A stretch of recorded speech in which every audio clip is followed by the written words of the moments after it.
The second one, I put that down, the F, friends. So the second one is, it's going to be tough to make good decisions and be with people who making bad decisions. Amen.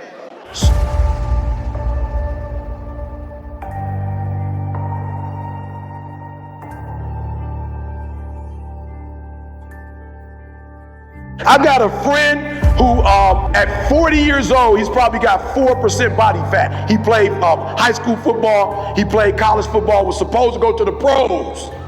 He should have been in the NFL, but when he got to college, he started hanging with guys who like to smoke, drink, and fight. And they got in fights every single year. Freshman, he got into a fight. Sophomore, he got in a fight. Junior year, he got into a fight. And the fight was so bad that they stopped the dude and they killed him. And he was on the front page of the newspaper and on ESPN.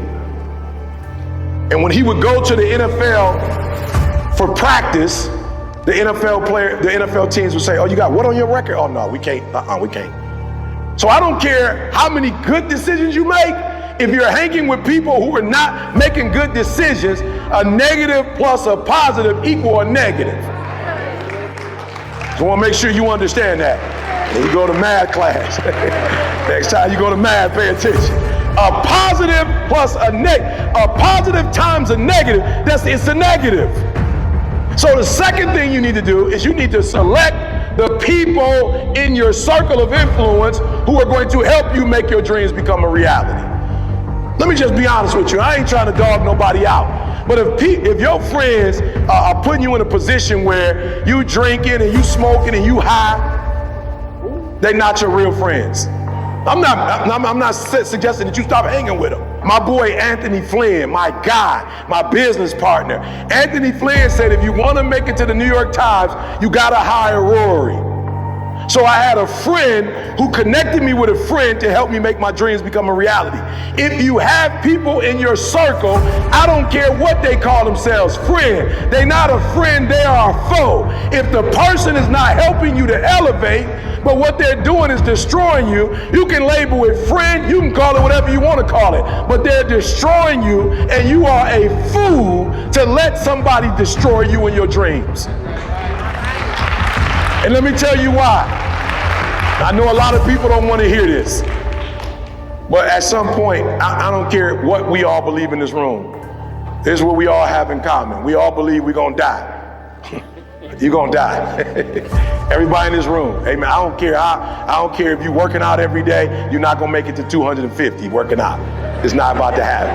I don't care what kind of drink you got your little green juice you drink, you can drink it till you're blue in the face. You're not going to make it to 200.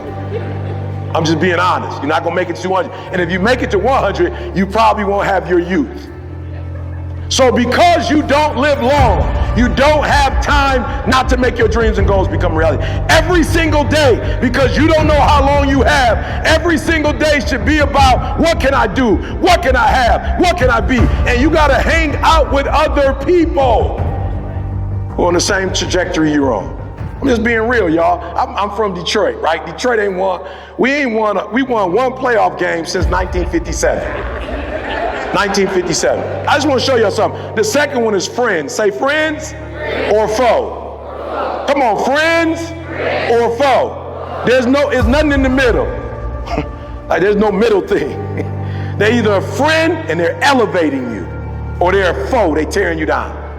There's no middle ground. So I'm a Lion fan, right?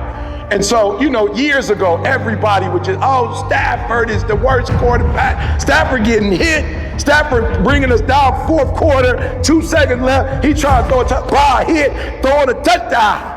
They're like, Stafford is whack. We can't stand Stafford. Just get rid of him. And if we get rid of him, we're going to win some games. Stafford left the Lions. He went to the Rams, an organization that want to win, an organization that pay people to win, an organization that has won before. They brought in the best of the best. And in 1 year, he left the Lions and he won the Super Bowl. 1 year. 1 year, he left a losing franchise.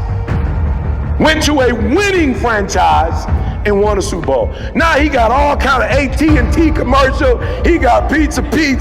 He got Ford F-150 trade. He never had that when he was with the Lions. Why? Because when you're hanging with losers, you lose. But when you're hanging with winners, you win. And there is no middle ground. There's no middle ground. Now, we got to be honest. You may like hanging with people who bring you down. That's okay. Keep hanging with them. I'm not suggesting you stop. But don't lie to yourself and say that a foe is a friend.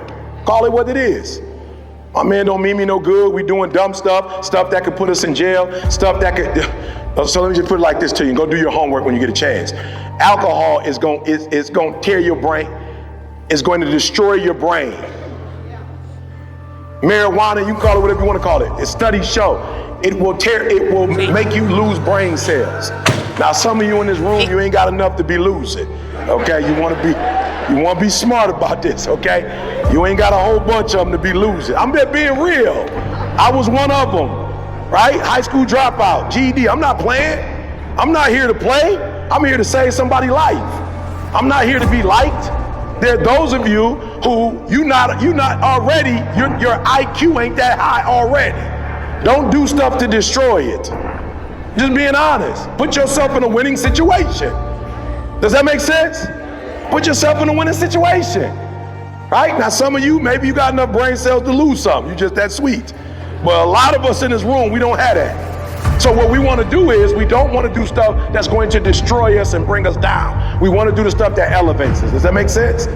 Now, we're not better than other people who do it, but this is what I tell people all the time. I went from a high school dropout, GED, to a PhD. I'm not better than nobody. I am more prepared than some people. I made different decisions than some people. It doesn't mean my character is better. It don't mean I'm gonna be in heaven. That's not what it means. But it means I made some decisions that make life easier for me. And let me tell you something, I'm a high school dropout. I hate school. Getting a PhD has opened up doors for me that weren't open when I was a high school dropout. It was just a decision that I made. Does that make sense? When you say you got a PhD, it's just certain things you don't have to say. I don't have to negotiate no more. When I was like high school dropout, I had to negotiate. When I had a 4-year degree, I had to negotiate. When you get a PhD, you have to negotiate. When you're a New York Times bestseller, you don't negotiate. You say, this is what my price is, they either take it or they leave it. I'm not negotiating. The university didn't negotiate how much I had to pay for my PhD. There was no negotiating.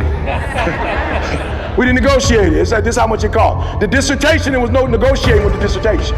There was no negotiating. So I didn't get to negotiate. So now I've earned the right to charge you what I'm charging. You either pay it or you don't. You don't add stuff. When you make good decisions, you make other people make good decisions when they deal with you. When you make bad decisions, people can make bad decisions on you. Does that make sense? Okay, so just let me be honest. This is what I mean. You go to jail, you made some bad decisions. If they decide they don't want to feed you, they don't have to feed you and can't let nobody do about it. If they decide they want to put you in isolation, they can put you in isolation and your mama can't do nothing about it. You made a decision that was a bad decision, and now other people get to treat you badly because you treat yourself badly. I'm just being real with you. That's what happens. I need you to be clear. When you don't take care of yourself, you teach other people how or not to take care of you.